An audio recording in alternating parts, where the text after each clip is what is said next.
The mission of the Rural Resource Coalition is to capitalize on South Carolina's human and natural resources to improve the quality of life for all its residents.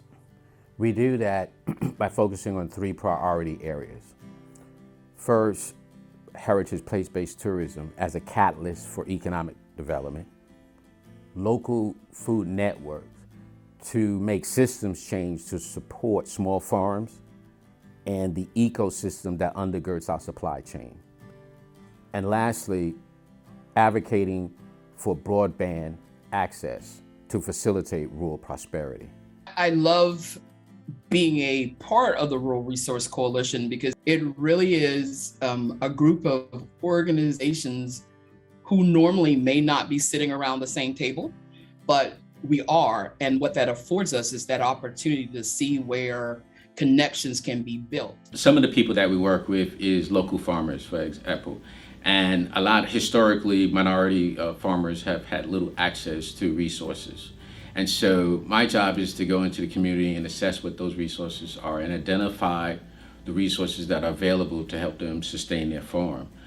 What I'm seeing with Rural Resource Coalition is as we collaborate between our silos, we find there are connections between heritage tourism and local food and farming, or we find there are connections between community arts programs and the advance of digital broadband in rural areas. So these seemingly different focus areas are actually having much to do with each other and much to do with bringing prosperity to rural South Carolina.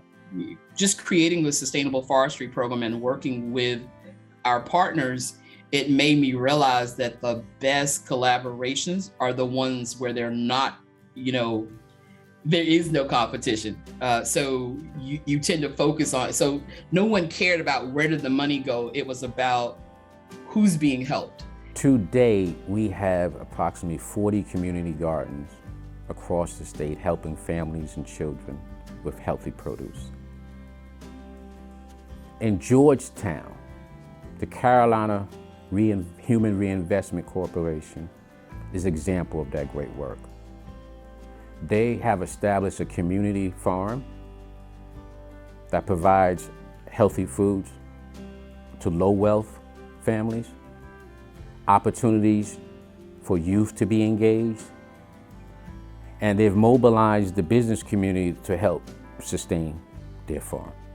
Everything that we harvest goes back to food banks and soup kitchens and things like that, food pantries.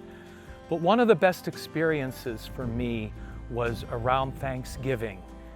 We were involved in a Thanksgiving turkey giveaway. And the kids got involved, and it was wonderful to see them get involved in giving people vegetables. The vegetables were grown here.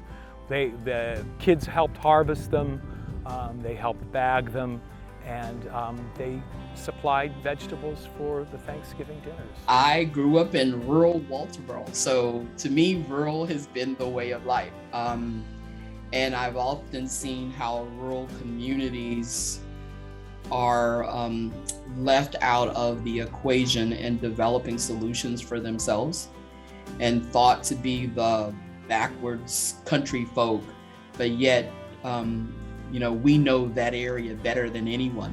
And if you would afford us the opportunity to broaden our horizon and our knowledge, then we can develop our own solutions. What I see about the power of rural with Rural Resource Coalition is that each of us who sit on that steering committee and each of us who attend those annual meetings, really we see that our voices are stronger together when we get out of our silos. So you could spend your whole career just focusing on forestry, or your whole career just focusing on rural economic development, but without talking to foresters, without talking to farmers, without talking to people working to bring broadband to rural areas, the conversation really stays very limited, and we lose the opportunity to do better and to take a higher road than just the basic level of economic development.